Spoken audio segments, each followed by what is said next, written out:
Uh-huh. What's your favorite scary movie? I don't know. You have to have a favorite. What comes to mind? You are listening to Scream with Ryan C. Showers, the podcast for Scream fans just like you. Join Ryan every week as he takes a deep dive into the horror film series that defined the 90s and redefined the genre.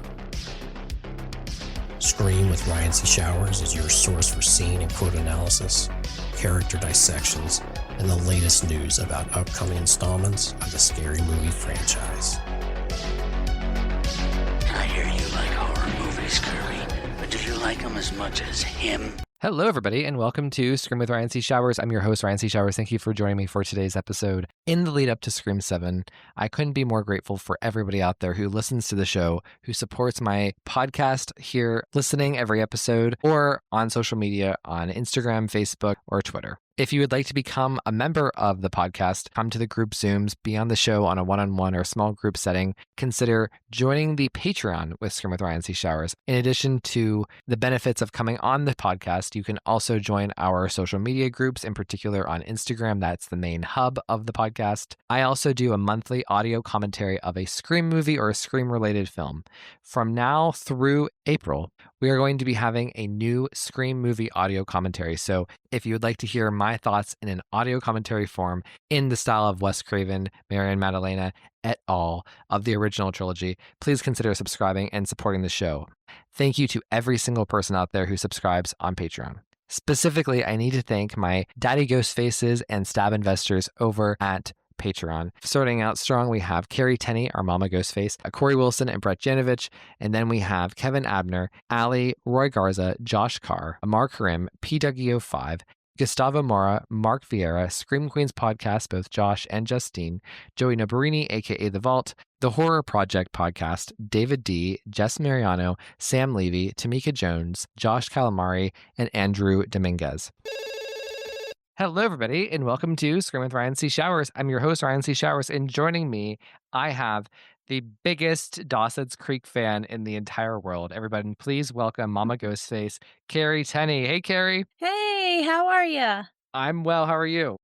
Doing great, doing great. I'm so excited for this because we are starting a new series with Ryan and Carrie. And this was a Carrie idea. She's been working very hard on this for months, and I'm really excited to get going with this. So, Carrie, why don't you tell us what the topic is for today? So the topic for today is going through the Scream films and pointing out continuity issues, errors, goofs, and even some nitpicks of mine. Well, this is very fun because this is something I've always wanted to do with the podcast, believe it or not. Because if you look on IMDb, they always have a spot for goofs. And Yeah. we are Scream fans, okay? We have Yeah. seen these movies so many times, and astute Scream fans, I feel like we also know the parts in the movies that don't add up. You know what I mean? So Correct. I want everyone to just take a deep breath. We are not criticizing the movies. This is not supposed to be mean-spirited. This is just fans talking about something that fans would understand. We're starting with the original trilogy. We're starting with Wes Craven's films, aka my bread and butter, my lifeblood.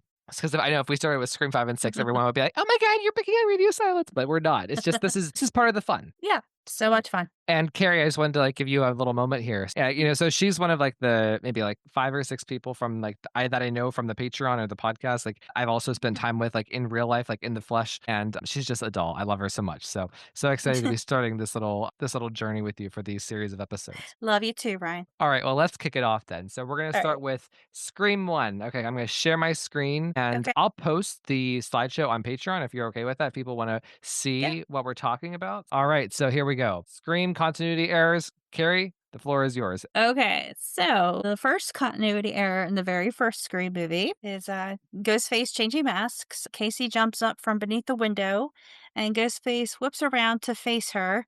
When Ghostface turns around to face Casey, one mask is reflective in the shot, but it's an original prop mask that Wes Craven had found and initially used.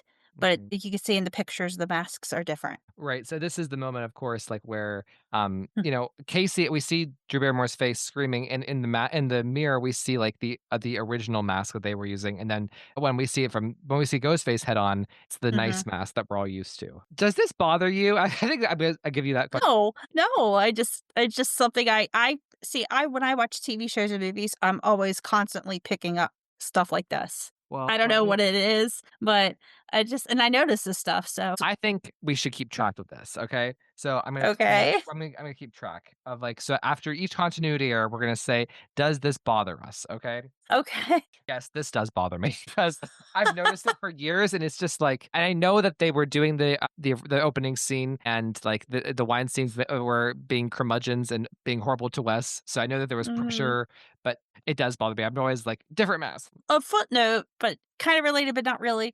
The basket H2O bothers me. The changes constantly. That's where it annoys me when I hear. Okay, so it bothers Ryan, but it doesn't bother Kate. Continuity error Um, number two. Casey is stabbed and no blood at first. And that, of course, is like when she gets and like it's the slow motion and Yeah, the knife he's goes running in up there. behind her. Yeah, And then as it's going in slow motion and she's falling to the ground, there's no blood coming out of her shoulder, right? correct. Until she hits the ground. So I'm gonna be a curmudgeon. This bothers me, okay? Because I've noticed this for years, and it's part of the effect of like the slow motion, right? Because like if it wasn't slow motion, nobody would notice, right? But because it's like Wes is Mhm. doing the beautiful slow motion, which is what we should have for that moment. But I don't know. So does it bother you? Yes or no? Not really. All right, folks, we have the answers of the day where Ryan's gonna be like bothered by everything, and Carrie's gonna be bothered by nothing. Okay. Okay, next one. So, it's a fun fact. Wes later reincorporated the same goof in the opening scene of Stab with Heather Graham as Casey Becker. Okay, right. Oh, duh. Right there you go. Stab. Duh. 'Cause I've noticed that in Stab too, but again, Yeah. I always thought it was part of the commentary. Okay, next up, continuity error number three. Yeah, this is a video clip in the next slide, but it's continuity error. Steve Orth or Steve Forrest, which is it? When Tatum comes up to Sydney at school, it looks like her mouth says Steve Forrest, although we all know it's Steve Orth. Steve Forrest was the character name from the shooting script, but was later dubbed in post production. Okay, I've never noticed that. So have you noticed this like in No, your viewings? no, I never have until I saw it pointed out on multiple websites. Okay, so are we both? Are you a yes or a no for does it bother you? No, because I never noticed it. I think this is fake. I think this is made up. Okay. All right. Watch the video clip and you will, if you watch it, I don't know, your brain may trick you into saying, "Oh, yeah, I do see it now." Yeah. I think that's just Rose McGowan pronouncing it weird. So, Okay. um, okay, number four. Ghostface, bent knife. Okay. So when Ghostface attacks Sydney in her home, after she kicks him, Sydney tries to go out the front door, but the door is intact. She then realizes Ghostface is about to stab her, and the knife goes into the door. Sydney then turns around and runs upstairs. But before she ascends the stairs, you can see that the knife that went into the door is clearly bent. It's because it's a prop knife, obviously. Oh my god, folks! Like I've never really noticed this. I saw this slide, before Carrie sent this to me like a couple of months ago. It really is bent. That is bad. Wow. Oh my, that is really bad. Okay, I'm a yes. This bothers me. Now It does. it didn't bother me before, right before 10 seconds ago, but It does a little bit for me. all right. Carrie's finally a yay. Okay. Okay. Number five. Okay, Ghostface, wet or dry. So this is when Tatum is in the garage. She pelts Ghostface with the bottles of beer she dropped. Ghostface becomes soaked in beer when he immediately charges at her and she flips him over her back. When she gets up to head for the garage door, you could clearly see now that Ghostface is dry. I've noticed this. That does bother me. I mean, it looks better with being him being dry, but like, so I get why Wes did it, but like, Okay, it does a little bit for me too. I'm making Carrie into a negative person here. Okay. Number six. Okay. A 30-second delay or wrong feedback. So, beginning of the Beloved Rule scene, there's a clip here, but basically Randy says there are certain rules, and then when in the playback of Gail's 30-second delay, clearly that Kenny and Gail are watching, it does not match. So I I've noticed there is something funky about the van versus Randy. Does it bother me? I don't. Does it bother you? Yeah, it actually has bothered me for years. Carrie finally takes a stand. She's like, "Yeah, this has bothered me for years." And I pretty much noticed it like early on. back in the day. I'll give it to yes because it does bother me because like if you notice too, like Matthew Lillard, the way that he says his line too in the Mhm, feedback is different mhm. from the way he says it in the real scene. So that Yeah. that bothers me. So check mark. Okay.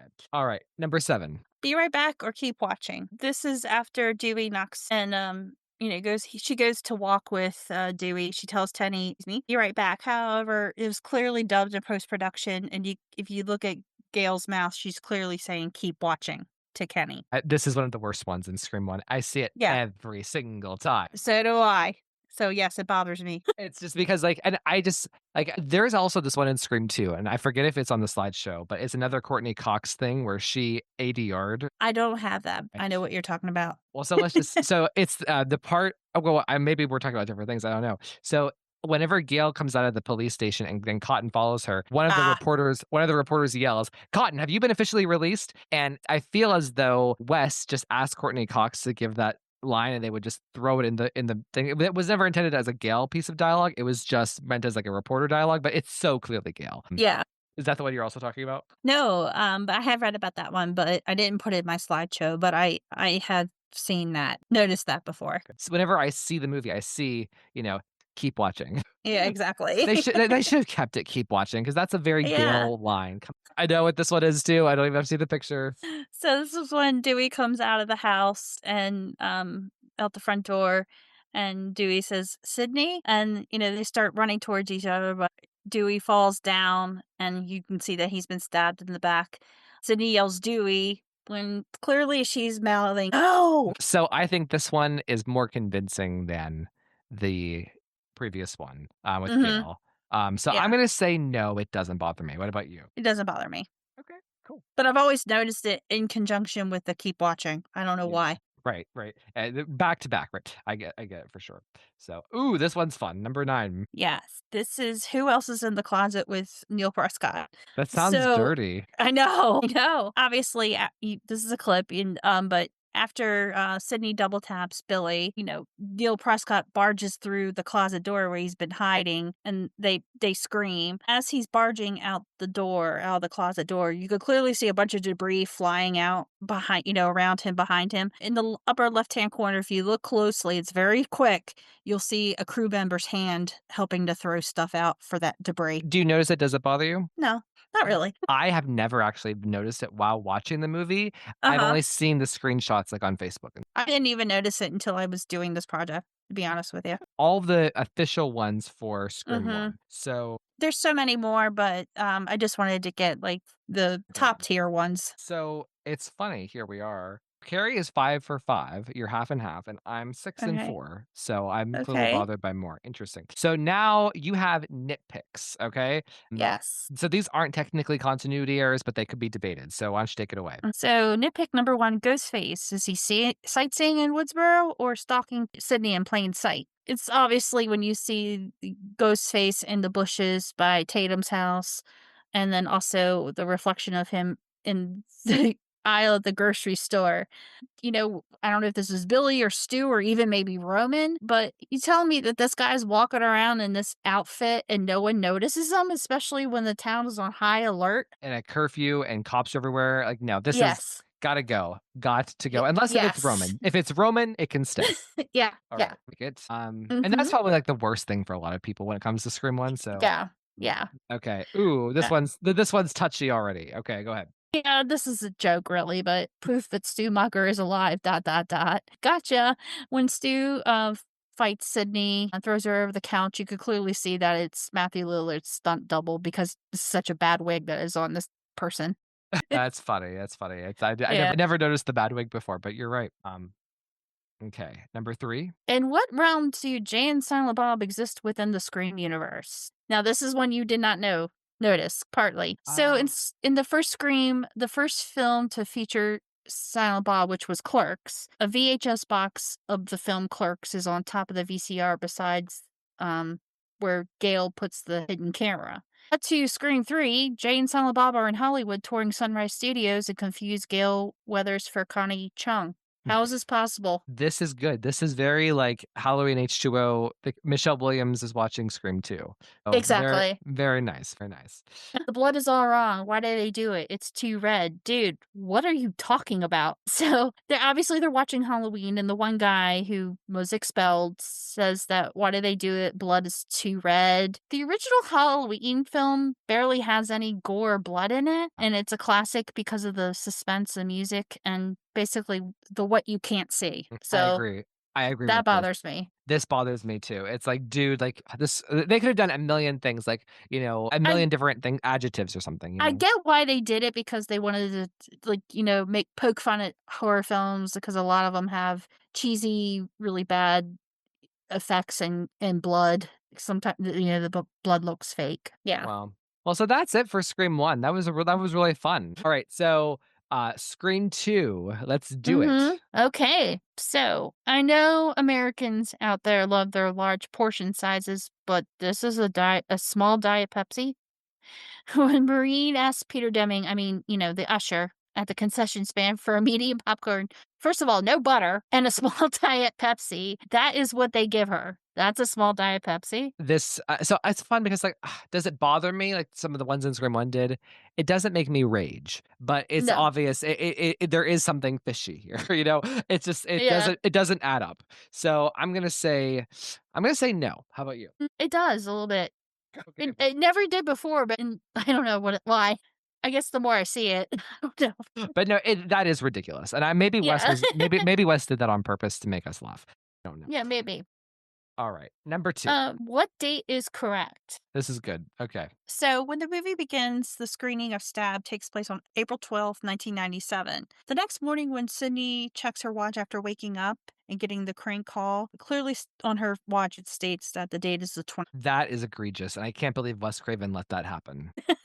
Rage. It bothers me too. Okay. Wow, that's really bad. Scream 2 folks out there, see, your movie isn't perfect, okay? Have some humility for your artsy fartsy movie. Get away from her, you bitch, or stay away from her, you bitch. Oh. In the film class, one student recites a line from Aliens. Josh Jackson, he says, "Get away from her, you bitch," and then Randy corrects the student, goes, "I believe the line is stay away from her, bitch. This is film class, right?" And obviously, I know it was a goof. This was kind of ad-libbed because I've since learned that Joshua Jackson screwed up the line, and then Jamie Kennedy kind of did that improv. The thing about this is this would have, because people like, so whenever I saw Aliens, I was genuinely confused whenever Sigourney Weaver Yeah. actually says this line. I was like, wait, Yeah. Scream 2 got it wrong. This is the kind of thing that you need to land for it to Yeah. work. God damn it, Pacey. The next slide is basically a gif of her saying the correct line. So at Joshua Jackson on Instagram, you got it wrong, dude. So does this bother you? Not really. You're giving it a pass because it's Yeah. getting the Dawson Creek pass, which is fine. I'll give it to you, but it makes my blood Okay. boil. Okay. All right. Number 4. Windsor College is in Ohio? Question mark.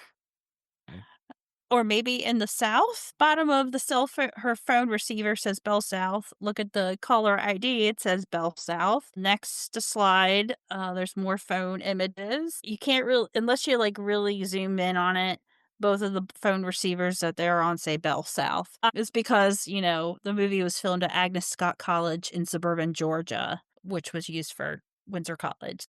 Oh my, no. And like, so, the thing is, Carrie, can you explain what Bell is? Like, it was an old telephone company, right? It's not like Verizon and TF. It's like, yeah, exactly. It was for landline telephones. And you had Bell Atlantic, you had Ma Bell, you had obviously, Bell South. And it was just for landline telephones back in the day when they were still around. You know what's funny? I didn't know that Bell existed. I didn't know it was a thing until I was working at my legal internship one summer recently, like a couple years ago, and a guy died, and he had a bunch of paper stock certificates, like old-fashioned stock certificates from the 80s and 90s, and my job was to figure out how to transfer these from paper form into electronic for the heirs of the estate. I genuinely never knew that Bell existed, that it was a thing before, so that was some real life history right there. Yeah. So there you go. So, because like where Carrie and I live, it's Bell Atlantic because we're mid-Atlantic. Yeah.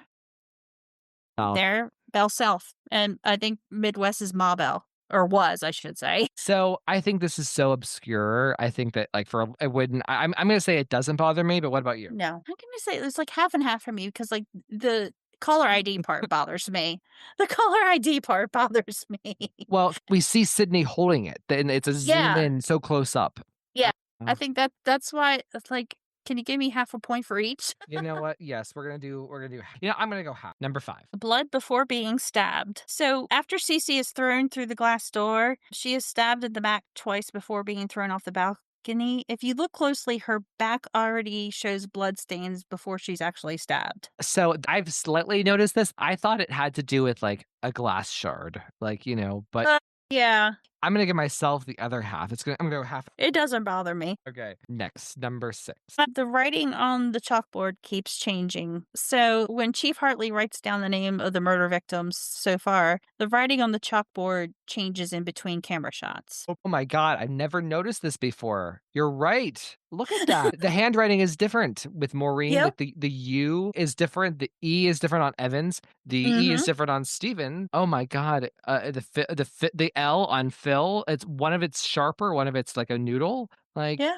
girl, that bothers me. Yes. Sure. All right. So we have Cutthroat Carrie and Raging Ryan. I like. Oh my This is gosh, we're at the nitpicks already. Scream 2 Yeah. doesn't have many. Oh my God. I mean, Screen 2 does have more, and you obviously I provide a link of where you can read about more of them, but I just wanted to get the highlights. So my first nitpick for Screen 2, and this might be controversial, it proves that the timeline for Scream 5 does not work. Right. Scream 2 starts off by taking place on April 12th, 1997. There's no way that Billy Loomis could possibly be the biological father of Samantha Carpenter. Scream 2, Maureen overhears the theatergoers mention that Stab is based on a true story where all these kids got killed a couple years ago in California. Therefore, that means that the first Scream takes place, I believe, sometime around the fall of 1995, because when Stu says as if, Randy says, "Oh, really, Alicia?" That was obviously a reference to Clueless, which was released on July 16th, 1995. Therefore, Sam was most likely born sometime in early to mid 1996. In 2002, when Scream 5 takes place, Samantha would have to be either 25 or 26 years old. They clearly state that there is a 5-year age difference between Sam and Tara, as Sam found out Billy was her father at age 13 when Tara was 8 years old. In 2002, Tara is either 17 or 18 years old, therefore Sam would only be 22 or 23 years old. Yeah, this is not. I agree with this. This is actually more. This is more than a nitpick for me. This is a condemnation of Scream 4. I can't hold it against Scream 2, but yeah, I agree with this. Like, the timeline doesn't work out. I mean, I can if you squint, it does, but no, it doesn't. Not at all. Yeah. Yeah. Before I used to think if you squint, it worked, but no, it doesn't. Okay. Well, that's Yeah. disappointing. Okay. What about? So does that bother you? Yeah, it does. Kind That's- of more of like how you just kind of described it. This is the problem when you make ham sandwiches. Make your movies eating turkey sandwiches, please, not ham. Thank you. Hashtag Allison Brie. Hashtag Allison Brie. Oh my gosh. All right, number 2. This is a new one. Oh, I okay. just added this. Brick by brick? Question mark. I know where we're going with this. The bricks that Mrs. Loomis climbs up on the set are clearly styrofoam, yet sound like and are treated like real bricks. Mm-hmm. And the That's next, true. oh, I've noticed. and the props like bricks or rocks in stage productions are usually styrofoam that are painted to look real. Mm-hmm. So it's like a big disconnect in two different places. Yeah, this doesn't bother me, but I have noticed it's like, Wes, why are you going so hard with the sound effects? Exactly. But yeah, no, it's kind of bothered me for years, I'll be honest with you. Oh, Carrie's like, yes, this bothers me. Rage. So the total for Scream 2 was I had 3 that bothered me, 2 that didn't, and you were half and half again. So 2.5. Okay. 2.5. All right. All right. So Okay. Scream 3. Yes. Wet floor no more. So Christine exits the shower. She is immediately drying off in her bedroom with her towel. Seconds later, after Christine dresses and dries, she is startled by the stereo suddenly coming on and she goes to check out what's going on. Suddenly, she leaves wet spots while going down the hall. She encounters Ghostface and runs down the hallway where she slips and falls. Yeah. I'm gonna say this doesn't bother me because like I don't know, like for me, I always assumed that her feet they were just really, really wet and she never really soaked them up or they didn't dry. And it's possible that the water from where she was walking is why she slips and falls. Like, when you're kind of It wet Really? and then like you, because like this happens to me all the time, where like I get out of the shower and where I was walking when I didn't dry my feet, like it's really really wet. Even and then whenever I come back later, I kind of slip. So I'm gonna say no. Okay. I'm going to agree with you and say no either. All Okay. right. Holy door. So once Christine barricades herself inside the study, Ghostface starts poking holes in the door to the study with his knife. When Cotton breaks through the door, the holes have disappeared, but when Christine threatens Cotton with the golf club seconds later, the holes in the door have returned. Okay, fine. Yes, this bothers me. That bothers me too. All right, fair. All right, number 3. Blood dries fast. So when Sarah Darling is killed at Sunrise Studios, right as she is stabbed over the glass of a door, her body drops dead and her face is revealed with dried blood. So I this is gonna be this is gonna be my typical sound for the next 10 minutes. So let me defend Scream 3. So the thing about this is like I've always assumed that like the blood, the reason why it does look so dry is because it's like, it's not like a gushing wound, but more like, the impact of like the glass. Like it's like kind of like when you get a Mm-hmm. brush burn and like it's just kind of like blood is just Mm-hmm. there. That's how I always interpreted it because her face breaks with the glass. So it's like, I don't know. I never thought it was like as opposed to like a stab, like a puncture where blood is gushing out. But Yeah. I'm gonna say no. Okay. Are It you a doesn't yes? bother me. Cute. Okay. All right. Number 4. How many murders? At the rap party, when Tom is tearing up the story script, Angelina tells Tom to stop it because he is scaring her, and that 2 people are dead. Actually, 3 are dead by this point. So I've always not to defend. It's so hard because like I have been defended this movie for the past 20 years of my life, but I not to defend Scream 3. So I get it. I get why someone Mhm. would say this, but in my opinion, Angelina is saying this as like the number of people in the Stab 3 cast are dead Yeah. versus the people over. Yeah. Yeah. And I think they're riffing on like the fact that like it's going by the script, like because it's a big deal about like Jennifer being the third person to die. So True. I'm gonna say I'll give it a half a. It doesn't bother me. Well, then if it doesn't bother you, then it doesn't bother me. Okay. Okay. Wow, Scream 3 is doing well so far. I promise, Carrie. So just for record, just for the perspective, like I don't want people to think that I'm bullying Carrie into being nicer to Scream 3. Carrie, you can be as mean as you want to Scream 3. Okay.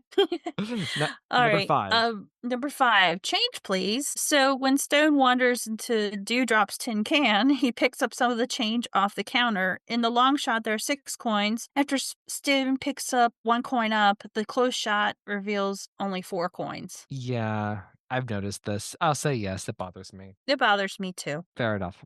It's a weird moment because I've always wondered because he doesn't pick up all of the coins. It's like why only take some of the coins? So Yeah. I don't know. Unless he's a That's coin collector. I it's mean, possible, or maybe he wanted Dewey to know, like, hey, I took some of your coins. You little beta. Like I'm the alpha taking some of your coins. So I don't know. yeah. Okay, number 6. Oh yeah, this is bad. The facts. This is so whenever I talk about Scream 3 and my love for it, I will defend literally every single thing about Scream 3 except for the Mhm. fax machine sequence because I know it doesn't work logistic. All right, so Jennifer Jolie throws the rep party, and everyone gets a very explosive fax. Before the power is cut, you could see that there's paper in the feeder for the fax machine. After the power is cut and the fax machine starts printing the fax from Ghostface, there is no paper in the feeder. However, a page gets printed and comes through. Cut to the next one. When Jennifer picks up the first page, the feeder is still empty, yet the second page immediately spits out, still with no paper in the feeder. Yeah. So this is bad. This is really bad. It bothers me. This is the thing that has made me insecure about the thing I love the most, which is Scream 3. Yeah. Yeah, this is bad. Like, again, like electricity, if the power is out, would the fax machine be working? No, So those things never came with batteries. God damn it, Wes. Yes, this bothers me so much. This is the worst thing that's ever happened to my life. Oh, Exaggeration for legal purposes, but exactly. no, the worst thing that's ever happened to my life was when Carrie and I were planning to go to a convention and Nev Campbell canceled What? 2 weeks before we were about to go. Carrie I know. panicked. She arranged a phone call with me just to make sure I wasn't going to bail. I was so scared to send you that news. It's okay. We had a great time without her, and I We did. basically got to date Dermot Mulroney for like a good 15 minutes. That was fun. Yeah, exactly. All right, number All right, 7. 2 or 3 faced Dewey Riley. After the house explosion, the head wounds on Dewey keeps changing shape and size. I'm gonna say, not to be typical Ryan, but this doesn't bother me. I usually do. This is something I would notice, and I've actually never noticed it. I'm gonna Uh-huh. say no. I'm gonna say no. It doesn't bother me. Even in the pictures you have here, I don't really even see like. I mean, okay, I kind of see it, but well, Yeah. I'm gonna pretend that I didn't. Okay, everyone's Okay. laughing because Ryan's like, of course he's making excuses for Scream 3. Maybe I am. Okay, moving on. The number 8, wrong way swiper. All right, Yeah. I've noticed. When Kales tries to access archives and runs into Jennifer, when Jennifer goes to swipe her Sunrise Studio card, she swipes it in the wrong direction, but is still granted access. So this doesn't bother me, and I will It doesn't defend it. bother me either. Have you ever been at those places like gas stations or like Yeah. restaurants or stores? Sometimes they tell you to do it in a weird way, and it's backwards from what you Yeah. expect. So True. I give this one a pass. I think it's worse in Scream 6. I know we're not there, but like, how does Gail's card work for the shrine? Do you That's know? true. I don't know. Movie magic. All right, number 9. Please remember to wash your hands. Uh, So, when Dewey and Gale discovered the voice changer, Gale picks up the device with blood on her hands, and the next shots with the device, her hands are clean. What are your thoughts? It doesn't bother me. I have noticed this, but it doesn't Mhm. bother me because Mhm. because I just love the way that the cuts are in Gail's hand whenever she's picking up the voice changer. Mhm. I'm gonna say no, it Mhm. doesn't bother me, even though I know Okay. it. Number 10. Coughing it up. I'm about to be triggered. Go ahead. Sorry. When Gale discovers Roman in the basement in the coffin, a white sleeved elbow is sticking out. When Gale goes to lift the lid, the same elbow is now covered in blood. Oh, so that's not what I was expecting. I thought it was just gonna be like the basic like pulse, Gale and the pulse. No, not that. So, okay, I'm not trying to be the person who constantly defending Scream 3, but the way I've always interpreted this is just like, that like his elbow, because when she picks up the thing, his elbow kind of flops up. It kind of like, it falls, like his arm flops up and his falling back into the coffin. So I assume that like the top was white, but the bottom was bloody. Whatever you believe. Carrie's like, yes, but it does bother me. Yeah, it doesn't bother me, actually. Okay. Yay. I just Okay. noticed it. All right. Number 11. Mirrors on the wall. When Jennifer is behind the mirror, she is by the third mirror from the end. When Ghostface stabs her, Dewey had already shot that glass out, and only 2 of the 6 were remaining. It's very tricky.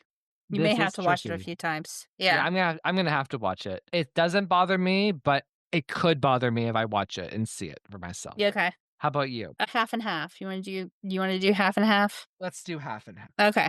I think that's fair. Okay, next. Number 12. Because your kiss, this is the last continuity. After Gail accepts Dewey's proposal, she goes to kiss him and tilts her head to the left. In the wide shot, she is tilted to the right. When it goes back to the close up, she is back to the left. I've heard people talk about this. It does not bother me at all. It's such a beautiful moment, so it doesn't bother me either. Okay, so here's the score. Okay, so we're the Mhm. same here. We have 3.5 for yes, it bothers me, and we have 8.5 for it doesn't. So we have the same number. So that was Okay. fun. That was fun. Yeah. All right. Written nitpicks. Nitpick number 1. Cameo or no cameo? At the beginning of the film, it appears that Cotton is still negotiating his cameo in Stab 3. However, after he is murdered, Sidney watches a news report where Nancy O'Dell says that Cotton had just finished filming his cameo in Stab 3. So if this were Scream 6, I would be all over this, but like at the same time, Yeah. I always assume It's Scream 3. assume that the new, but you can talk your way out of it, whereas you can't with Scream 6. I assume that the news just got it wrong. They had the wrong facts. Maybe. Yeah. Alternative facts. Yeah. Alternative facts, exactly. See, Scream 3 was on to Kelly and Conaway, 16 years before the 2016 election. Yeah. So, yes, I agree. Like on the surface level, this could be it. You could really nitpick this. I think that there's a way to talk out of it because, like, John Milton probably didn't want bad press and probably just said, yeah, Cotton's already finished it, It's why it's a nitpick, Ryan. Carrie's quoting Taylor Swift right now. You need to calm down. Okay. Number 2, take a picture. It will last longer. When Cindy looks at her file at the police station, how did the photographer or photographers get these shots? They're obviously screenshots from the previous films or publicity stills. I get it, but at the same time, it's so cool in the movie. So, wow, I'm being humbled right now. I'm talking about Scream 3 the way that Scream 6ers talk about that movie. Wow. Yeah. Oh, well. Don't care. Anyways, moving Okay. on. Okay. That was it for Scream 3. Cool. All Yeah. right. So, Carrie, you want to do Scream 4? Yeah, let's go for it. All right, we are doing all of the Wes Cravens today, and then we will do Yes. the Radio Silences together, and then we'll do um, Kevin Williamson's Scream 7 after it comes out in a couple of months. Yeah, absolutely. Okay. Scream 4, which is my favorite sequel. Disclaimer. We love Scream 4. Okay, here we All go. right. So the first continuity error is no stairway denied. In the opening scene, when Jenny gets a call from Ghostface, she first thinks it's her friend Marnie pranking her back. As she talks to Ghostface, you could see a stairway clearly behind her. However, ... When Marnie's dead body comes crashing through the glass door and Jenny reacts, the stairway is no longer right behind her. I have never noticed this before. Since I've never noticed it before, like, yes, it's there, but I'm Yeah. gonna say it doesn't bother. How about No, you? it doesn't bother me either. You know what? Like, because I have been hard enough on this opening scene. So before you and I knew each other, and like the first year of the podcast, I was really harsh about the beginning of Scream 4 with this the reshot footage because I like the original Mhm. more. I've been mean enough to this scene. I'm supporting it. How about you? Okay. Number 2. Disappearing toast. I know where this is. Okay. So when Gail's trying to write, you can see the number of slices on toast. They alternate between 2 and 3 slices between shots. I've often wondered that because because it's the one in whenever it's the long shot where we see her literally and the computer in the same shot. It almost looks like she's even taking a bite out of it. They look different too, consistent. They look different, like different colors, like like white bread Yeah. versus wheat or something. Yeah, Okay, I'm gonna say this yet. it does me too. But I love this scene. This is one of my favorite scenes from Yeah. Scream 4. And imagine if Scream 6 would have just given us a very short 20-second scene like this with Gail just giving us something about Gail in Act 1. I mean, Mhm. this is all we Mhm. needed. Yeah, So, makes sense. number 3. Blood matters. So seconds after Olivia is stabbed, Sydney arrives to the gruesome scene. Sydney grabs the wall of the doorway and slides down just like she needs to take a minute. Since this is merely seconds after Olivia was attacked, you would think that the blood splatter would be wet, but ... Nope, not a drop of blood on Sydney. I have noticed this, but I've always just I don't know how quickly blood dries. I don't know. I don't know. Well, I would think that it would not be that quick. Parking garages are confusing. So when Rebecca first enters the parking garage, you can see an exit sign on a door and a sign pointing to an elevator. Once Ghostface appears, and after Rebecca, the whole scene with her car and she leaves her car, she looks for the nearest exit, which is shown to be the same one she entered the garage through. However, as she's running, she arrives at the exit door. The exit has completely changed, and there is a sign reading number 6 for floor 6. Wow, that's annoying. That is annoying. I'm gonna say, yeah, it bothers me. Yeah, me too. Yeah, because otherwise, because I don't want to. I Of all people right now, I don't want to dig on Alison Brie because she's my No, hero. yeah. No. Okay, number 5. Stab me once or twice. Okay, So when Ghostface stabs Rebecca, it appears that she's only stabbed once. However, when the blade retracts from Rebecca and she starts bleeding, you can clearly see that she's been stabbed twice. always you're right if you look at it really closely, but I always just assumed like it was the blood had just kind of absorbed in the jacket. Son of a bitch. I'm gonna say no. It doesn't bother me. Because, this is actually a very cool moment, a cool scene. It's not like any other kill in the franchise, right? And there's almost like a sensual thing with that Charlie Walker is doing here. Like, It's very intimate. yeah. But Yeah. in a way that makes sense for who Charlie Walker Yeah. is, right? Yeah. Okay. Number 6. Okay, this is a long one, but it'll make sense. Meta movie within a movie continuity. So when the Stabathon begins, Gail in disguise is planting her cameras throughout the barn. She sees a ladder to climb up to plant a camera facing the screen. Okay.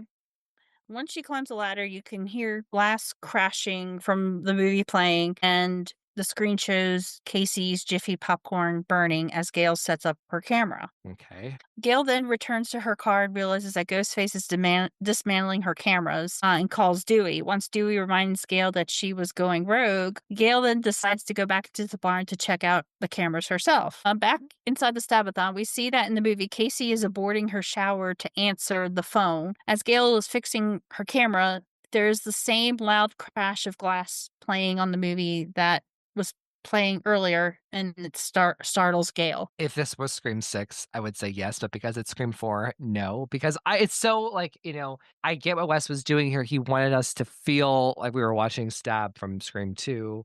And Yeah. I love, love, love the way that Stab 1 is used. It's literally like the music, like the underscore of the chase scene. Instead of having Marco Beltrami with his intense music, we have, the Stab score, and we have Heather Graham Mhm. screaming, and we have like the sound effects from the movie Stab.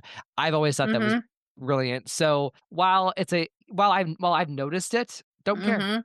Are you a fan of the Stabathon? I enjoy it as part of the movie. I just like it. I love the setting of it. I think it's such a Uh-huh. cool setting with like the barn Yeah. and the hay and the decorations. I think it's one of the coolest looking sets in any of the movies. And I just love that Gail gets this to herself. I don't know. I don't know. Yeah. No, I get what you mean. I like it. Yeah. No, it's kind of like her big chase scene in Scream 2. Yeah. And just to be the superficial gay here, like I love the outfit. I love the purple leather jacket. It's just I love it. Number 7. Magic tea kettle. All right, The go tea ahead. kettle in the kitchen keeps changing locations and different shots. I have noticed this. Wes, get your shit Mhm. together. I'm gonna say yes. It doesn't bother me.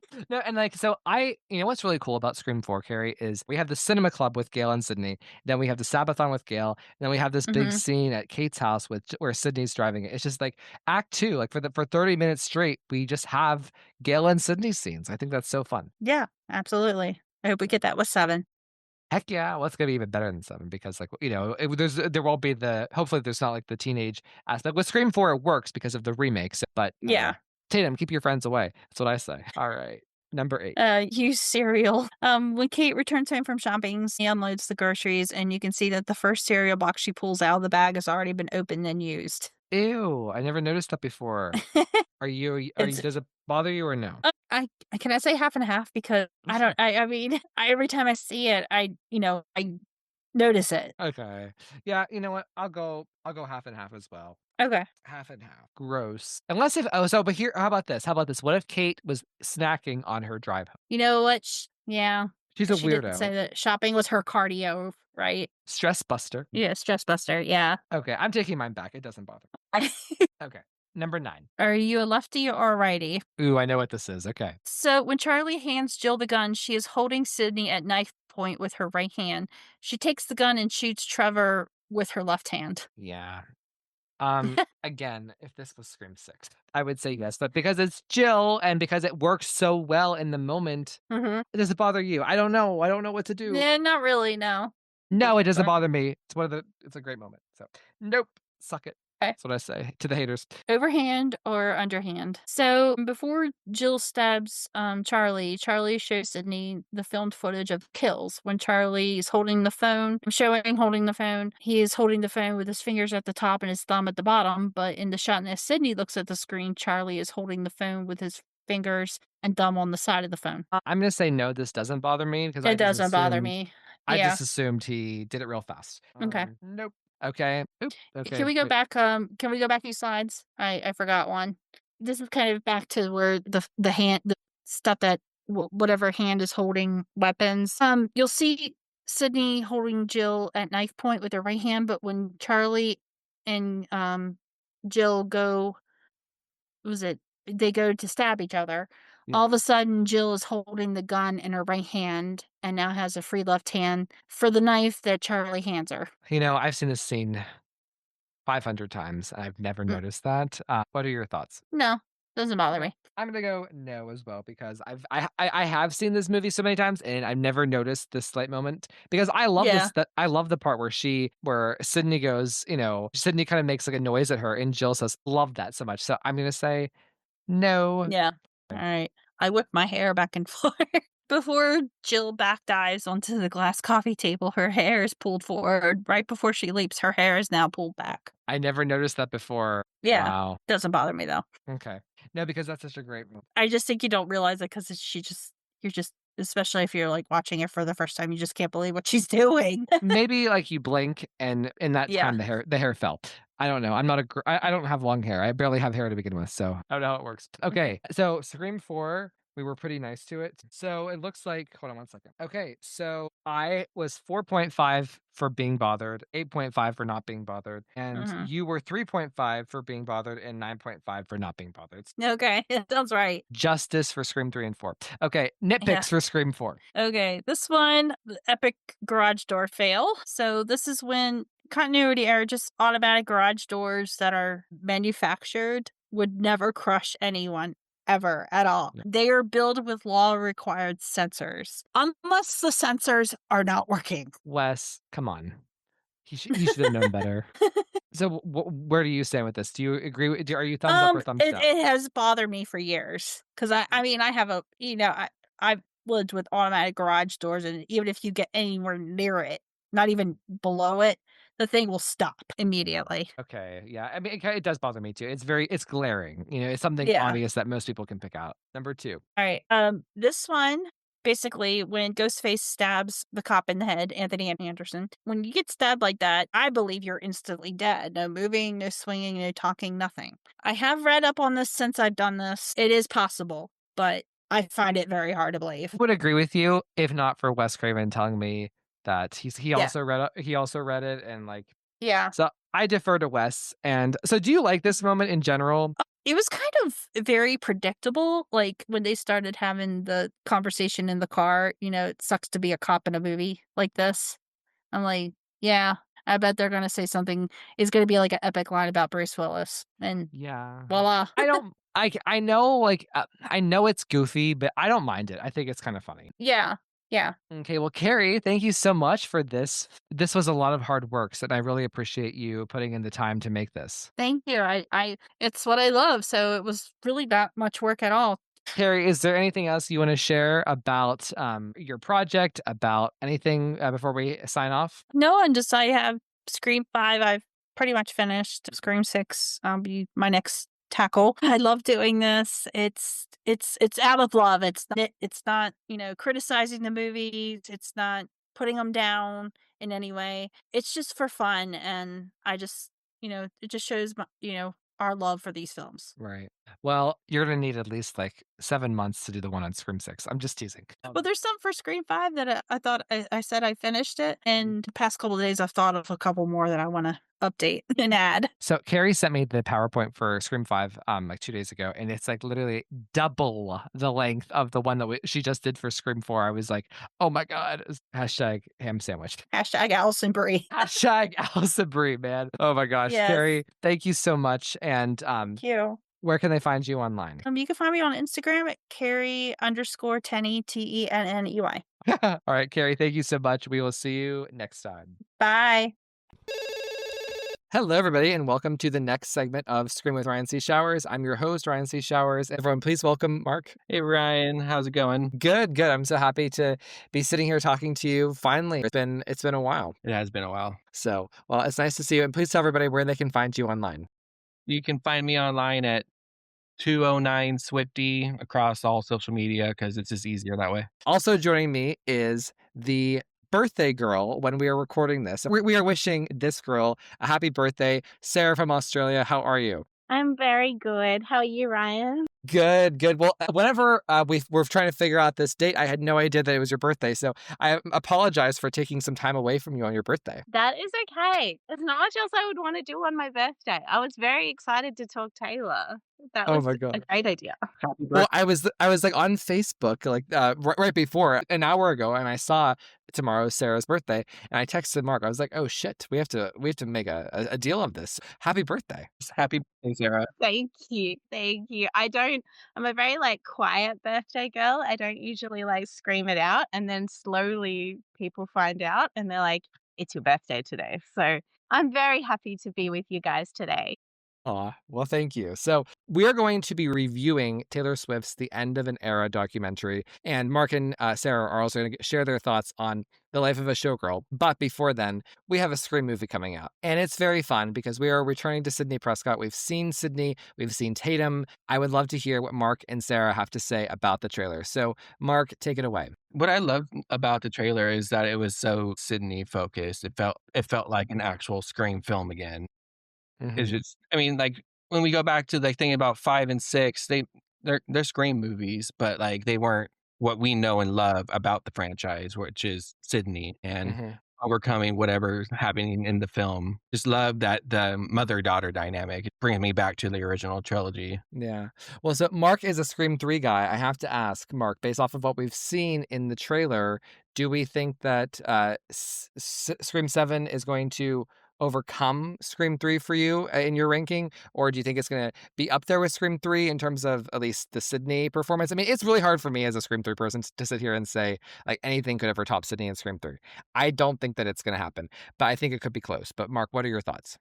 I think it could be close. I don't know if it will overtake it. It might tie it for a while, and then one may go a little higher. Just it really just depends for me, like when I'm in the mood to watch or what I'm feeling in that moment. Kind of like with Taylor, like my favorite albums Speak Now, but sometimes Evermore might just sneak up there a little bit. Yeah. Can I ask, as it relates to Taylor, has Speak Now ever not been your number one album? I think it gets overtaken by the new album all the time. And then the newer album will slowly go back down. And then Speak Now will stay there just because that album has always been like that album that's been a friend that saved me from myself when I was younger when it first came out. Yeah. I love your commitment to Speak Now because it is her only completely self-written album. And, I saw something on social media recently that said Speak Now is Taylor at her most honest. And what are your thoughts on that? I agree with that. It's because she had no help. She needed to prove a point that she is writing her own music, that she can write from the heart, and that it's not someone sitting there writing 90% of the song. It's her writing 100% of the song, and people go and make little small edits kind of thing. Yeah. Do you think that 13, TS13, as the industry folks say, do you think that we could see a return of Taylor being completely writing her own 13th album since 13 is the big deal number? I would love that because I would love just Yeah. another album just solely written by her. And with, everything that's going on in her life now with, a little engagement, now she's getting married. I think that would be one of the best things for her to do is just like write from her heart again, but do the opposite of what Speak Now was, which was, her younger self heartbroken. And then now she's getting married and happy, Hmm. living that fairy tale that she's always wanted, that she wrote about in Speak Now and like Right. Fearless. Sarah, how about you? What are your thoughts on the Scream 7 trailer? I was so happy with the trailer. Which I was actually quite surprised. I want to say Hmm. like I wasn't surprised, but I was. I think after 6, I went in like very cautiously of that sounds really bad on like Scream 6 shade, but I had to be cautious because I mean people were back, but I had to see what they did and I was so pleased. I felt like Sydney had enough time to know that she's going to be the biggest part of this movie. And then I found like bits of the trailer where there's like tense scenes. I found them pretty perfect. And so I was like, okay, so whatever they expand on and what we're seeing, I think will really get me. And Hmm.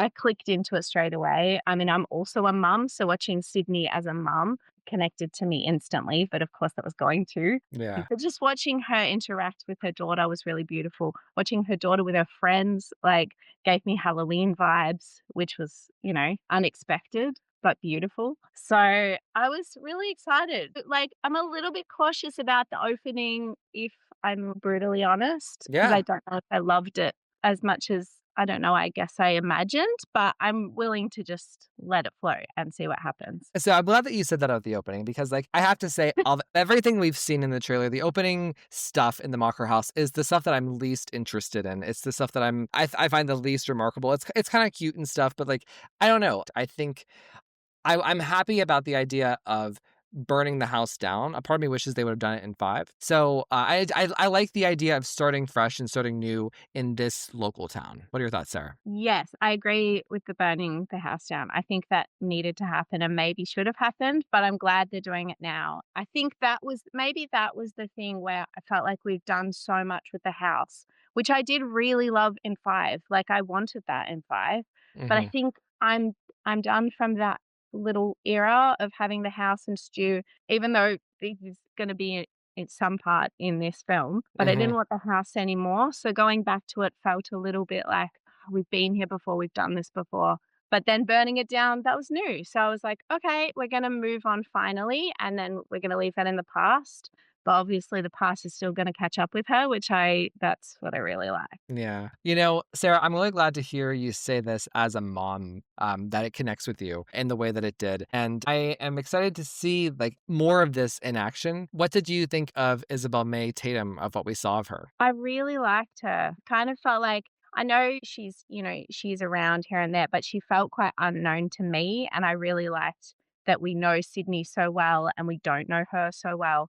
But she felt like she had a good connection with like Sydney already. They had a really nice dynamic in the tiny clips of conversations they had. And it felt a little bit, I mean, my daughter's a lot younger, but it felt like just normal conversations or just like little things you might say in passing. I'm really keen to see the expansion of the conversation, the one that they had in the bedroom where she was talking about strength. I'm really excited for that scene because I feel like there's going to be a lot. And even just the bit of Sydney, I mean, Nev Campbell's acting in that scene was Nev Campbell in Scream 3. So that it really took me there. And I was, yeah, very on board for that. Well, so Sarah, you're a 3-2 sequel girl. You're also a Kevin Williamson Dawson's Creek girl. So I have to ask, what were your thoughts on the fact that like this is Kevin, being a director and we're seeing his visual, description of this town, of Sydney's life. And also he is a writer on this. It was not previously announced, back whenever Guy Busick did the first draft. I mean, my heart grew 3 sizes. I am a Kevin Williamson girly, like through and through. So I was so happy. I feel like this, like with Wes and him, this was their child and this was something they grew. And I feel like this did come out of his mind. So I feel like he knows these characters so well, especially the originals, like Sid and Gale. I feel like he knows so well. I mean, he's got a Gale in Dawson's Creek. I just have to I love that connection. So I feel that he's not going to do them wrong. I feel like watching him direct is going to be really interesting because he doesn't always do that. But him as a writer was like the perfect thing to happen because I feel like his writing is like his strongest, Mhm. like Kevin. So I was really happy. Well, I'm glad to hear that. And the thing I like about this trailer and like where we're going with Scream 7, it reminds me of Dawson's Creek. Like there is something very specific about Kevin Williamson liking to be in a small town. Think Woodsboro. I Know What You Did Last Summer, Dawson's Creek. Even H2O is a very isolated, like small town vibe thing. And we're getting that with Scream 7 too. So it's one of my favorite things about Kevin Williamson, that kind of goes unnoticed. Yeah, I feel like he writes. I'm really excited for the teenagers within this small town because I feel like that's what he drills into, and somehow he gets into their psyche really well in all of the other films that he's been part of. I feel like he knows teens like shockingly well. I mean, and I know that Dawson's Creek has a lot of criticism about how the teens talk, but I feel like it stood the test of time. And same with like the Scream films. His way of having the teens talk and work within each other, that's worked. And that's why Scream is so beautiful and it still holds up.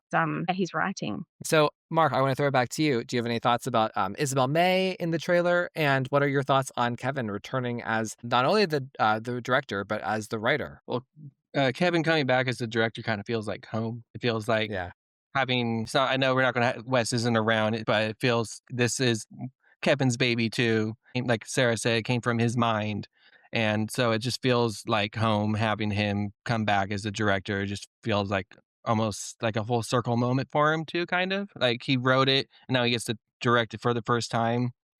With Isabel May, I honestly I hadn't heard of her Hmm. until this, but she from the trailer, she does such a good job at just playing Tatum, and I told my dog Tatum, I'm just like, "Oh, you got a second chance in the franchise." Well, absolutely. I knew one of your dogs was named Tatum. So even when I said her name out loud a couple of minutes ago, I was like, there was like a little synapse that fired off in my brain. I'm like, wait, no, Mark's dog. But so I think what Sarah said is actually very keen, about her being kind of an unknown, I think that works to the strength of Scream 7 because I think that she is going to blow people's socks off in this role. I think the relationship is really going to be something special and it's going to pop.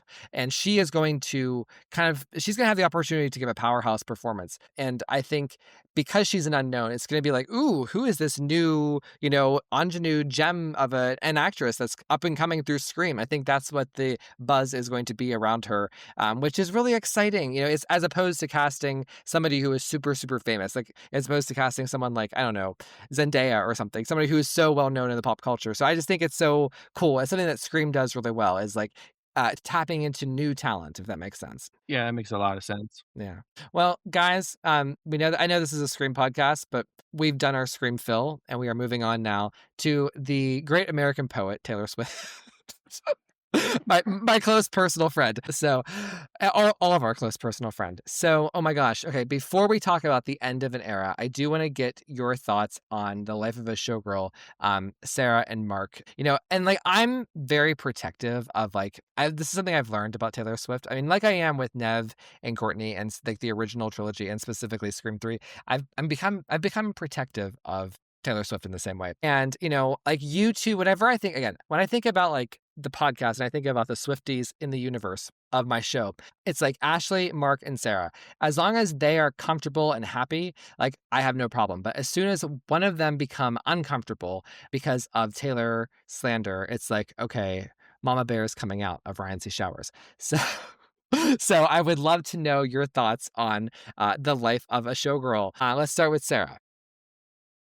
So I'm very happy with Life of a Showgirl. I really I've been listening on repeat. So it's my type of fun Taylor album. It's what I thought would probably happen when I heard the title, and it has happened. So I love it. I'm having such a good time in this era. I definitely have felt it shift in terms of just Taylor fans. I think what you said was right about it's interesting watching you go through it as well and seeing, not that you didn't with Tortured Poets and like Midnights and things, but this is like definitely an album that's divided fans, divided new fans. It's brought out like the best of people, and I've seen like not so great reactions. And you Yeah. have to, like, as a Swiftie, you really got to like roll with the punches and just like get through it and be like, no, this is what I feel and this is what I think. And it's okay. You don't have to listen to it. It's quite exhausting at times. I don't know if you guys have found it, but it's quite exhausting having people come and just like throw their opinions at you. I've had that a bit at work where they're just like, I just really don't like it. I hate it. I'm like, okay, cool. Thanks for that. It's like 7 o'clock in the morning. Did I need that? But I've had a ball. There's so many songs on this album that just fit really right. They've resonated really well with me. I feel like lyrically it's really nice, but I don't know, it's not as lyrically like strong to me as other albums, but I feel like sonically it's really great and I love dancing to it. I love like having it on and having a blast in the car to it. So I feel like there's highs and lows to every album. Some of the songs didn't hit for me as much as other ones, but that's totally fine. That's part of being a Swiftie. So I've had a lot of fun, but it's definitely been not the easiest time. I feel like other albums were an easier ride than this one. And not having lived all of the albums as a Swiftie proper, I definitely feel that Ashley will tell you that like the Reputation release was by far the bumpiest of the albums. And I can't imagine that, knowing like how much that album is revered now. It's huge now. It's Yeah. so loved. Like what we just experienced, it was revealed that there was like this firm or these bots that were putting out negative, like toxic things about the album, like accusing it of being politically charged and extremist when it wasn't. And it was all these bot accounts that were circulating these philosophies, and then like gullible people online attach onto them, and that becomes the toxic negative discourse. And I'm so glad that report came out because it's so true. And to be honest, I still don't get the negativity around this album or the harsh reviews and the harsh takes. Even like within like the world of Ryan C. Showers, it hasn't even been the easiest album at times to discuss, even among my friends, which is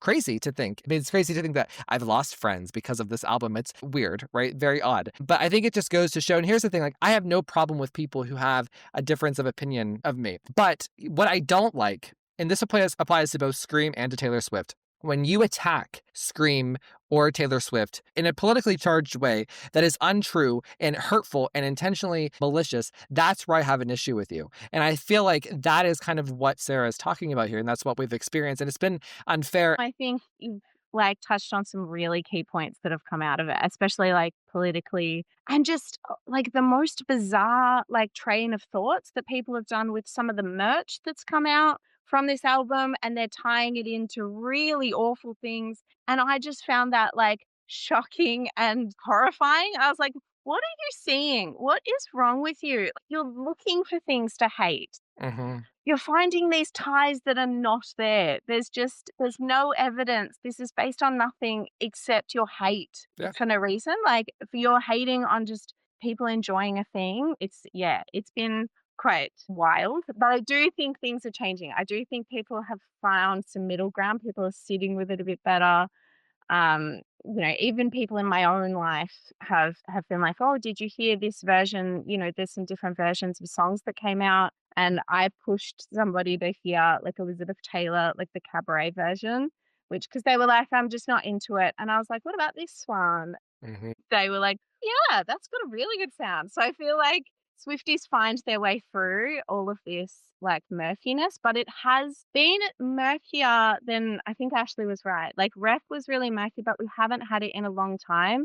I also think people got very, very angry that it wasn't another folklore. And that frustrated me because I was like, she'll do that again or she won't, but she's allowed to do whatever album she's choosing at the time. It's Yeah. very strange that people think that they choose what she does. And like, just like in terms of like the bot account of it all, I wouldn't be surprised. Like, because like what was learned is like, that the outrage, at least all of the outrage wasn't organic, from real people, talking. And a part of me wonders, is that what happened with Scream 7 a little bit? Like I feel like there has been a little bit of that too. Like where, I actually have found with The Life of a Showgirl that like people in real life really like it. Like sometimes I'll pass cars and like their windows will be down and I'll hear like Ophelia playing in that car. I'm like, and people come up to me and they're saying, oh, I loved Elizabeth Taylor. And I'm just like, really? And it's like someone like a waitress at like a sports bar. And I'm like, really? Okay, thank you. So it's, it's very cool. But anyway, so Mark, what are your thoughts on The Life of a Showgirl? Well, I loved it when I first heard it. Like I instantly loved it. Like I'm a big Wood defender. I love that song, even if it wasn't about what she's singing about. It was just about the superstitions. I still would love it. It's just such a fun, happy song. Just like. And then, like I survived 2016 and 2017. Like I remember that I was like defended Taylor to like all the time. It was just like the worst time to be a Taylor Swift fan, but honestly, at the same time, it was the best time because then you found the real fans. And so just like you made a little community out of like those people that, loved her just as much as you did. And so like seeing it kind of like history repeat itself, I've learned to just let people say what they want to say. Your opinion means nothing to me because I'm not going to sit here and try and change you because if you don't like it, you don't like it. And it's not my problem. And what's cool about like the documentary, and I know we'll get to that like more formally, but like think like everything that like all those wild accusations that were lodged at The Life of a Showgirl, I feel like how can anyone watch that documentary and like all of those like, let's just say the 5 bullet points of like the really politically charged weird things people were saying, all of those were literally shown and disproved in front of our eyes with those 6 episodes. It was just like kaboom. And it's not even like there wasn't a concerted effort. It was just like Taylor was existing and this is what it was. The Eras Tour was existing and like, these arguments were being refuted. And I think that's kind of like speaks to how ridiculous it is. And like also just imagine being people out there who bought into like that propaganda only for like the news report to come out and be like, yeah, these were all bots convincing you of this. It's like crazy. But no, I loved it from the beginning. I'm glad that you gave Wood its due. I love Wood. I mean, it was my second favorite when I first like listened. Like I remember, so I actually took a little bit of a break from listening to Life of a Showgirl just because I was doing the final scream and I really wasn't listening to anything except my own voice back when I was of the script. And I got to listen to the album like fresh. So with that, like without having listened for 2 weeks. And I have not stopped. I have not been able to stop for the past 3 days now because I was preparing for this. I was like, oh, I'll give it another listen.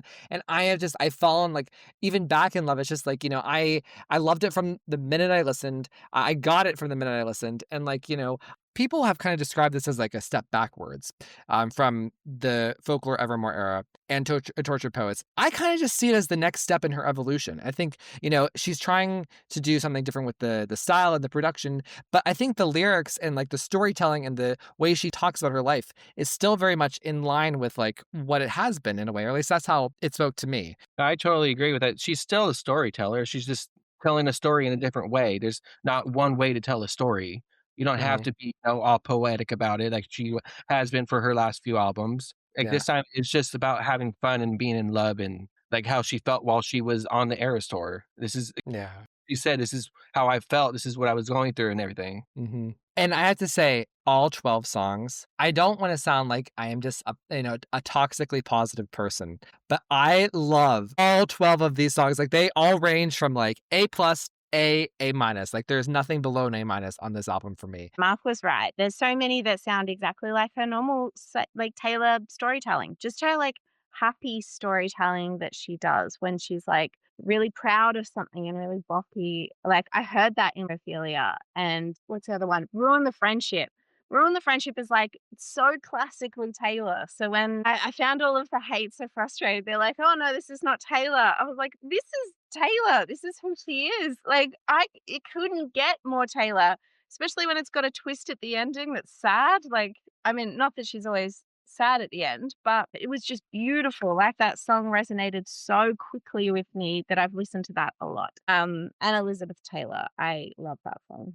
I think Ruin the Friendship is like the first 2/3 of it are Fearless, and then after the bridge, it's like Red Vault Track. I don't know. That's how I Yeah. always think of it in my head. But I don't know. So, what are our favorite songs on The Life of a Showgirl? Mark? Wood, obviously. Yeah. That one up. Wood, Opalite, The Fate of Ophelia. What else? Oh, Actually Romantic. Love that song. So let's just briefly touch on that in Actually Romantic, where she's kind of discussing the idea of like somebody constantly hating on you and you kind of recognizing it and kind of like actually feeling above it, not engaging with it in terms of like, someone hates you, so you're going to hate them. What are your thoughts? I think it's funny. It's just her not really giving a shit what anybody's saying about her anymore. Like you Mhm. can tell she's not talking about one person. She's just talking about anybody who comes at her Yeah. sideways. Like that's always been coming at her sideways. And like, here's the thing about The Life of a Showgirl, and like, Canceled. Let's just talk about that song a lot because that song, Actually Romantic, they are kind of deemed controversial by certain content creators out there, and I say f off. But like, Canceled to me is like I feel like Taylor has like very like set storylines that she talks about in her albums, and like every album we get a new we get a new chapter in that story. So like I see Canceled as like she's obviously talking about like her experience in the 2016-2017 era that we discussed and how devastating that was for her. But she's talked about it in different albums now, basically since it happened, right? And I think it's interesting to continue to probe that. And like, honestly, there are people who say like, she shouldn't have written Thank You, Amy. She shouldn't have written Canceled. Basically, girl, get over it. And I just want to say, F you. If you ever have been dragged online, like she was, or like, and like I wasn't dragged online to the extent that she, that Taylor Swift was, but I know how it feels. And like, it's not something that it's not a trauma that you just sweep under the rug. She's allowed to continue to sing about these things. So I think it's annoying when people try to tell her what she can and can't sing about. But anyways, Mark, any final thought before I go over to Sarah? I agree with that because I think she kind of said it perfectly. And what song was it on Reputation? It was Endgame. She says, "I bury hatchets, but I keep maps of where I put them." Yeah, exactly. So true. Something she's like, I know where all my receipts are. Oh my gosh. Sarah, what are your favorite songs on The Life of a Showgirl? My favorites are Ruin the Friendship and then Elizabeth Taylor. And oh my gosh, what was my third? It was Actually Romantic. Cool. Yeah, when you were talking about that, I was like, that's the song that's like it seems to grate on people, and I just found it so funny. And it really reminds me of like early Taylor with like Better Than Revenge. Mhm. And a little bit like, "Look what you made me do," of like, "I'm just gonna do this shit, and you're gonna have to deal with it because 'cause I'm annoyed." Or, like, I'm not, I just find it funny, but this is gonna how I respond to it. And I just love that. That's what I love about what she does. She's kinda petty, but in the best way, I love and petty I stuff. she just articulates it much better than I would, and it's just I feel like it's okay. I feel like also people are forgetting that she wrote a lot of these or she, thought these up during the Eras tour when everything was probably happening at that time. Even all the cancelled stuff would have been happening at that time. And I just feel like it's so strong that she's like come out with these little punches. I think it's okay. And if you don't like it, don't listen. And, like, here's the thing. People need to remember Taylor is at her heart. I mean, she's kind of a petty girl, and that's what we love about her in some ways. And like, I think that like actual romantic it's a fun song because it shows her growth as a person too, that she's not just going to allow, herself to be bullied, or let people gossip about her and her react emotionally. Now, like, I feel like the Taylor Swift possibly like, of like her teenage years would have been more reactive and like consumed and absorbed what the gossiping was. And now Taylor Swift, 35 years old, 36, she can look at that and laugh. She's like, "Oh, sweetie, you're like a little chihuahua." I think it's fun. And also the thing about The Life of a Showgirl that's kind of underrated. I mean, I think it's a very innocuous album in a lot of ways. I think it's a very straight shooting, fun album that a lot of people can get on board with and understand. But also within that, there are times that she shocks us, right? Like, my dick's bigger, it's kind of making me wet. Redwood tree, it ain't hard to see. As love was the key to my thighs. It's just like there's these little things that are peppered through that are like, oh my God, I can't believe she's saying that right now? Yeah. I still feel like that sometimes when she swears, just Yeah. it's, like, really jarring to me, like, not that I don't think it fits the song, I'm just not I'm never ready for it, and then Yeah. suddenly I'm singing it, so it's totally fine. Oh my gosh. Well, guys, let's move over now to the End of an Era documentary. So you both got to see the Eras tour. I did not. Ashley went twice. So this was a huge momentous thing for Swifties. And like, I have to say, I'm not one like to like love documentaries. Okay, I do love Taylor's documentaries. I love the one on Netflix, Miss Americana. I love that. I wasn't sure what to expect with this a documentary series, but I have to say, I know that like I'm not in any way objective here. Okay, I literally said like she is my close personal friend, but I love this. I think it's like a 10 out of 10 documentary. I thoroughly enjoyed all of it so much, and like because like so the documentary in my mind is very limited to almost like the end of the European tour, like the second half, but very like the end, right? And I feel like there are so many things that it's so cool because we all got to live all of these things. We got to live the moment of Travis going on stage, of Sabrina singing Espresso, and then to see it all back now. So it's like, wow, we all lived a part of history in a way. It's so cool. So Sarah, why don't you start out? What did you think of the End of an Era documentary? I mean, I've had such a great time with this documentary. I did really love it. I will say that. I think I have to say I probably went into it not really knowing what it was going to show me. And it was quite a surprise that, I mean, I should have known with the End of an Era that it was just that kind of second half, like end part. 'Cause I feel like that I would have loved to see a little bit of more earlier, like information. But the thing that stood out to me overall, which is probably my favorite part, is just the spotlight that she puts on these dancers and the band and the crew, and Mhm. seeing more backstage of them and them getting ready and their lives. Like seeing more of Cam's life was just beautiful. I didn't expect that. I don't know what I thought it was going to be, but just feeling what they were feeling and going through it with them and seeing how it changed their life and it's going to then change their careers forever. Really, I mean, it got me emotional within the first like 10 minutes of her giving the speech of how, she's found these people and she's so glad they didn't give up on their dreams because now they're here.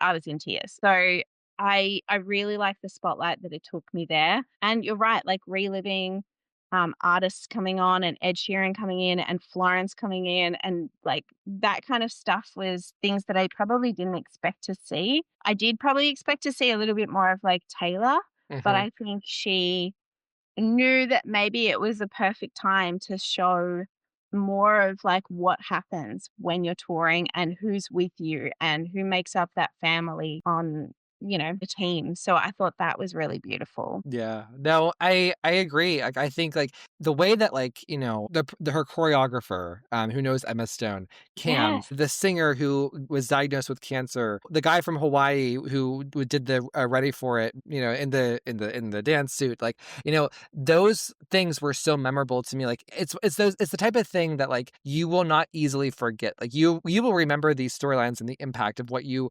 saw and like how it kind of like, and I think that's the brilliance of doing this over 6 episodes as opposed to doing just like a 2-hour film, right? And I don't know. So I loved it. I feel like those things will stick with me even when I rewatch like the Eras Tour concert. And it made me think about how much was going on when I was watching like grainy live streams. Mhm. And even just when the backup singer when she's going through the cancer and trying to like go through radiation, but she's still watching grainy live streams because that's where her friends are.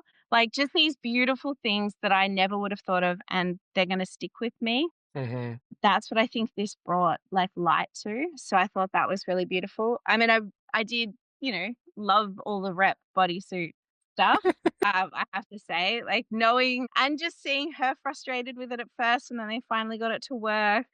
Was amazing. I think they did. I mean, Taylor did quite a cheeky thing by skimming over the fact that we wanted it to change because that was a sign that rep bolt tracks were coming. Yeah. She didn't talk about that. She just talked about how we were excited to see a new costume. And I was like, Taylor, that's very cheeky. You're making the Swifties look even wilder.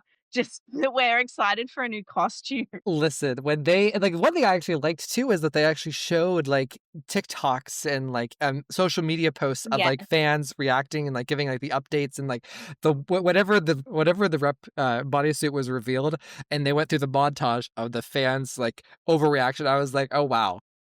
That the one of the girl being like, "It's new, it's new." I saw that and I sent it to my best friend and we were like screaming like, "It's new." So I'm like, that got me. That's Well, lovely. I will just say to your point about Taylor, I think that she was very careful about making this documentary. She wanted, in my opinion, this is the story she wants to represent her in the history books. When people look back at this tour as the greatest tour of all time, it's a carefully constructed picture of the tour itself, of the people, but of her Yeah. too. And like but yeah. So, Mark, what are your thoughts? I loved it. I probably cried in every episode, and tears Yeah. welling up in my eyes. But I think the one that got me the most was episode 5, the one about her grandmother, Mhm. because that Marjorie, that song means a lot to me. So, like hearing it live at the stadium, so it just fucking, I was bawling my eyes out because it reminds me of my grandma and how much she meant to me. And so seeing that Taylor was able to include her grandmother's vocals on Marjorie and have everybody hear it, and 70,000 people hear it in a stadium every night for 149 shows, just shows how much she cared and like loved and knew that's something her grandmother would want, like to be in a stadium like that. Well, and the thing I was also just taken by the fact that like Marjorie looks so much like Taylor does in the Much. black wig, the Elizabeth Taylor, song vibe of The Life of a Showgirl. I was just like, I was stunned. I felt like I was looking at pictures of like, of the photo shoot for The Life of a Showgirl with her in the black wig at some points. She looks so much like her grandmother. Yeah. I have to say, my friends, the MVP of the End of an Era documentary, can we agree? Andrea Swift. That woman is the biggest mastermind of them all. I feel that she is the mastermind behind Taylor. It's like she's so funny as well. And I feel like just across the episodes, you see these like glimmers and like little bits. And then you're putting it together, being like, hang on, this is you. Like her changing the lyrics, she was the one to change the lyric. And she Mhm. was the one to introduce Travis. And just, she's so warm and comforting, but also she's got stuff going in the background. She's like making stuff work. I love her. So it's funny because like my boyfriend, he makes a big deal about spatchcocking our turkeys on Thanksgiving. So in the last episode, she says to Taylor, "Hey, have you ever heard about spatchcocking a turkey? I think we should try it." Like I went nuts because it was just like and plus doing your turkey spatchcock is the best way to do it. Just so Andrea was on the right path with that. But my favorite moment of the documentary was Taylor and Andrea talking about the Travis, hooking those two up, how she described to Taylor, because Taylor said that she was always anti-athlete. Andrea's response was, "Well, honey, you got to start doing something different." That is, I mean, like, that is like, that's something my mom would say to me. Like, I feel like that's just so authentic, and that's kind of like the appeal of Taylor Swift is she's so authentic, and like, it's just like, she is like all of us, and her mom is like our moms. So, Mark, what are your thoughts on Andrea? I love her. I love how she's just 100% in it for Taylor, like, just there for her no matter what. Through Taylor, coming up with the mashups that she's doing, she'll sit there, like you guys said, like Taylor giving her the lyrics. Like instead of saying the end of a decade, say you should say end of an era. But Taylor just loved that, and she ends up doing it. Like the behind the scenes stuff with her mom, just how funny she is, and it's kind of where you can see where Taylor gets it from. Well, in my the most another endearing part, because this also reminded me of my mom. Whenever she was doing the mashup with "Hits Different," and Andrew was like, "Oh, this song is just so much like where you're at right now."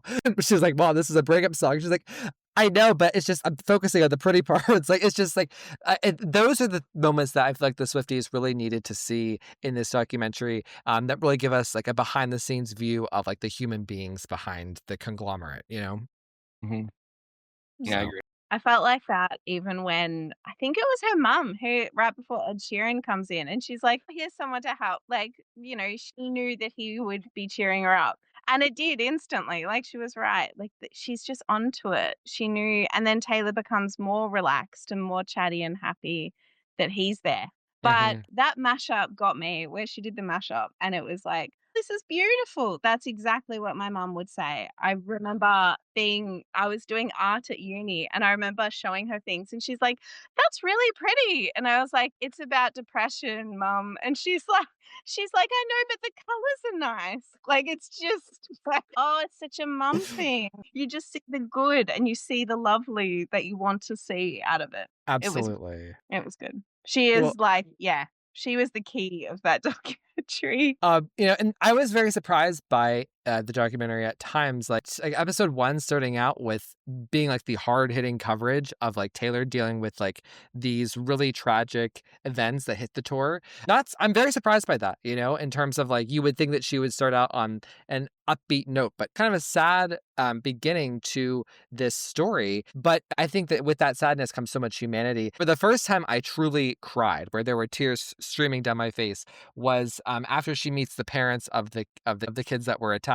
And then it kind of crescendos with her getting up and starting the show, and she goes up on the lift and she says it's been a long time coming. It's like, oh wow, this really is what she dealt with behind all of that, and she still put out, she did the "I can do it with a broken heart" thing. I was just tears. It gave me that I mean, not to reference another documentary, but it really gives the vibe of the Katy Perry one where she's like gets told that she's gonna have a divorce and she Hmm. has to then get back up and just like go up the lift and perform all these songs. And it just in a completely different way, but it was so tragic. And then to see her have to like pull it together and like go up is just like that's a next level. Like she's just next level talented to be Yeah. able to do that. I would have had no idea that she met with the families before a show was heartbreaking. It was really amazing. I didn't think it would start that sad either, but then I didn't know whether maybe she wanted to highlight like that there is things that were happening that need to be talked about, I guess, Yeah. before all of the rest of it. I don't know. Well, and one thing I really liked too is like we got to see. So she had two albums released like within this. I mean, I guess three if you count Midnight's, but like I love that we got to really get like relive the Torture Poets department because I've been so consumed by Showgirl. I kind of forgotten how much I love the Torture Poets department. Like episode two is like such a treat for Torture Poets department fans. It's just so epic in the way that it's featured and incorporated. And then like also we get to even see snapshots of her making the life of a showgirl with Max Martin and Shellback in one of the later episodes. So it's just I love that that the documentary showcased the specific works, but also to showcase her genuine love for songwriting and making art. And like even I think it comes out most when she's doing the mashups and she's rehearsing and she's trying to get the right words, of this song and that song and like link them. And like I think that's where she really thrives. Mark, any thoughts? Yeah, I agree. She really thrives when it comes to like bringing like with the different songs, especially with her last mashup with the "Long Live New Year's Day" and and the manuscript, the way that she talked about, okay, I'm gonna do this chorus and verse, and then this verse and this chorus, and her mom's just like, okay. With that first episode with the about the things that happened while she was on tour, like it just shows like her human side. Like she's a human. She's like she has feelings. People think she's like not gonna want to talk about stuff, but like she's human. She couldn't talk about it. You could see the way she didn't even bringing it up. She started like to cry, and it was hard for her because she felt like it was her fault. Yeah. And that's part of like the burden of being the person at the top is like it's a lonely place to be and everything feels like your fault when it goes wrong and nothing feels like it's your fault when it goes right. But, one thing just to begin to close out here, over and over again, I would say probably between 3 and 10 times an episode, I would sit there and just say it out loud to myself. No one's home while I'm watching. I say out loud, I just love her so much. Like, and I mean, and Ashley texted me the same thing. I'm just like, it's a thing when it comes to Taylor Swift. So I love this documentary so much. I'm so grateful for it. And I'm grateful for the life of a showgirl. And I'm grateful for Taylor Swift, just really, again, changing my life in this way. I love Scream as my number one thing, but Taylor Swift, your number two, babe. So any final thoughts here from Mark? No, I just love the documentary. I'm happy that she did the 6 episode thing instead of like like what she did with Miss Americana. I like the breakup of it. It kind of like gave like you guys were saying, it gave everybody like a little spotlight with her like having little spotlights here and there. But it was just a fun watch. And I'm love every day I fall more in love with the life of a showgirl. Even though I already love it. But I just like every day the more you listen to it, the more you just fall in love with it. I love it.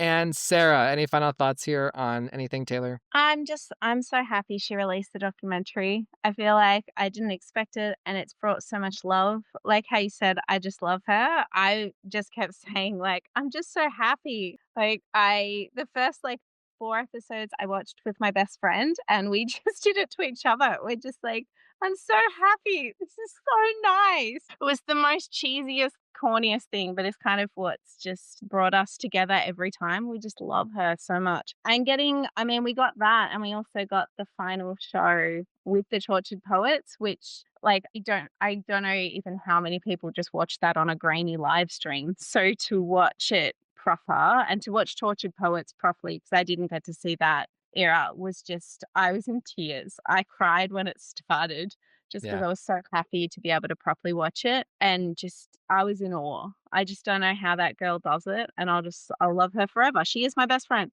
I love it. And I agree with you about the Torture Poets in the final show. We didn't get to talk about the final show. I think someday we're gonna have like an episode about like the two movies. And we'll invite the Swifties and Ashley will be here. But I agree with you though. I loved seeing the Tortured Poets apartment. It kind of took my breath away. It was kind of like this like arresting thing. This album that I love and I hold so dear also kind of had a bumpy road in a lot of respects. Seeing it in the way that she presented it, it's so gorgeous and just really effective. But guys, we got to run. But thank you so much for joining us to discuss Scream 7, Taylor Swift, and et al. So, all right. Thank you, everybody. Thanks. Thank you.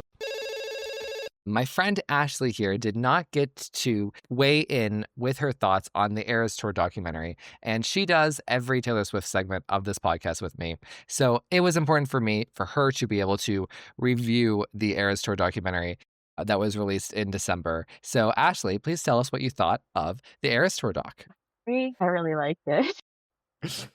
I really enjoyed it. I thought it captured the essence of the Eras Tour really well. I really liked learning and getting to experience through some of like the dancers' eyes and different people who worked with Taylor on this tour and on others. I mean, obviously, as somebody who's been a fan for a long time, do I know a lot of them by name? Yes. But I don't research. I don't do anything. Like, I'm not like looking into all of these weird things about them. But I thought it was like fun to like get like a little glimpse into it. And I like seeing her personality. Also, like, how do I become her cat carrier? Question. I have experience carrying many cats, but I really enjoyed it. I thought the Eras Tour had, whether you got to go or not, there was something really beautiful about it. And like, I genuinely miss it. And I cried over and over again, not just because it was necessarily sad, which there were sad moments, obviously, but mostly because I thought that it really captured what I felt attending the tour, watching the live stream, checking in to see what song she played the night before. and just what I feel like a lot of people felt when they went to the movie or when they got to go in person or when they watched with their friends at home. And I just feel like if you didn't get to go, it was like a fun way of like experiencing something new. And I thought like it was hard to watch some of the more traumatic things that occurred on the Eras tour, and I'm glad they got it out of the way right away. But there's just like a lot of inspiration on stuff that happened, and I like how we got a little insight into her life without feeling like we were seeing too much, if that makes sense. Like there's some things where like I don't need to know that. Like I'm somebody who like I don't if I see a paparazzi photo online or like a photo that's like clearly been taken without her having any idea that the photo's being taken, I don't like it because I wouldn't want someone to take a photo of me like that. But I thought it was a nice way of being inclusive and getting the vibe of the tour without being like creepy or stalkery. And I just really enjoyed it. I'm assuming, I mean, I know you liked it. Obviously, we talked about it a few minutes ago. Do you have any favorite moments or favorite parts you would like to share? I really liked watching the dancer Cam's mom get to watch him on stage.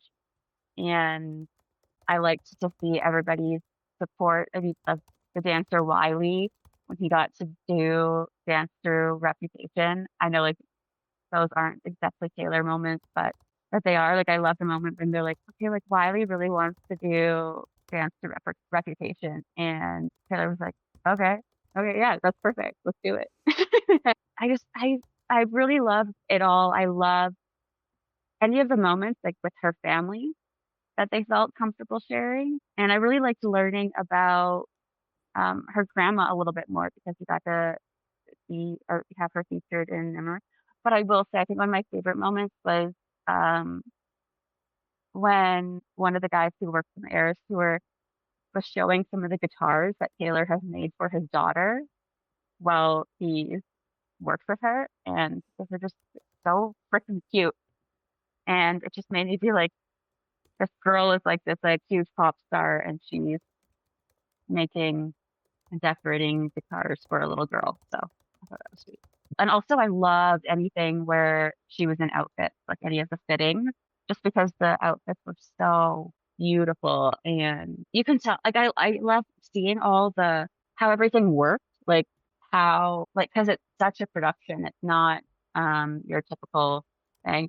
Wait, no, I think my entire favorite moment was in Florence and the Machine was like, this is my friend Taylor, like I love her. And then when I went on stage, I was like, holy fuck, it's Taylor Swift.